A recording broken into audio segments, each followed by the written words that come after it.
633 원칙을 지켜달란 권고문을 보내기도 했습니다. 모든 국민은 신속한 재판을 받을 권리를 가지는데도 법원이 이를 지키지 못하여 국민의 고통을 가중시키고 있습니다. 선고기일 지정을 두고 여러 해석이 나오는 가운데 대법원은 신속한 선고기일 지정과 선고 결론은 아무런 연관이 없다는 원칙을 강조했습니다. 이재명 민주당 대선 후보의 공직선거법 위반 사건이 대법원에 접수된 건 지난달 28일입니다. 선고기일이 다음 달 1일 오후 3시로 잡히면서 이 후보 사건은 대법원 접수 34일 만에 결론이 나게 됐습니다. 지난 22일 전원합의체 첫 합의기일부터 선고까지 불과 9일 만으로 전례를 찾기 어려울 정도로 신속한 결론입니다. 공직선거법 위반 사건 1심은 기소 이후 6개월 내로, 2, 3심은 1심 판결 후 3개월 내로 선고하는 이른바 633 원칙을 고려해도 이례적으로 빠르단 평가가 나옵니다.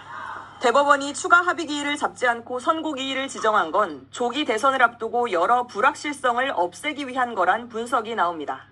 선고일로 지정된 5월 1일은 제21대 대통령을 선출하는 선거를 한 달여 앞둔 시점입니다. 대선 후보 등록 기간인 다음 달 11일 전까지 결론을 내겠다는 대법원의 의지가 반영된 걸로 풀이됩니다. 앞서 조희대 대법원장은 취임하며 신속한 재판을 강조했고 법원행정처는 22대 총선 선거사범 공소시효 만료를 앞두고 전국 법원에 633 원칙을 지켜달란 권고문을 보내기도 했습니다. 대법원 선고일로 지정된 5월 1일이 진실이 거짓을 이기는 날이 돼야 한다며 심판의 날이 다가왔다고 했습니다.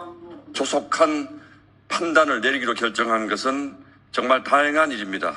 이제는 더 이상 뒤로 미룰 수도 피해갈 수도 없는 심판의 시간이 다가왔습니다. 무죄를 선고한 2심에 대해선 선거의 공정성과 국민의 알 권리를 정면으로 침해했다며 많은 국민이 이해하기 어렵다고 판단하고 있다는 주장을 폈습니다. 선거법 위반 사건 상고심 선고기일을 5월 1일 모레 오후 3시로 지정했다고 밝혔습니다. 법원 선고 정해졌는데 날짜는 어떻게 보세요? 법대로 하겠지요.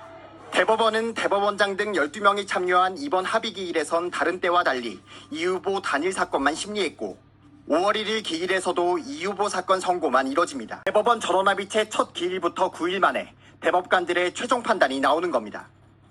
앞서 이 후보의 2020년 다른 공직선거법 사건이 전원합의체 외부 31일 만에 판결 선고가 내려진 것과 비교해도 이번 대법원의 심리는 이례적으로 신속하다는 평가입니다. 이 후보는 지난 2021년 대선 기간 방송에 출연해 이른바 대장동 사건에서 고 김문기 성남도시공사 처장을 성남시장 시절 몰랐다고 말하고 국정감사에서 백현동 한국식품연구원 부지 용도 변경이 국토교통부의 협박 탓이었다고 답한 게 허위사실 공표란 혐의를 받고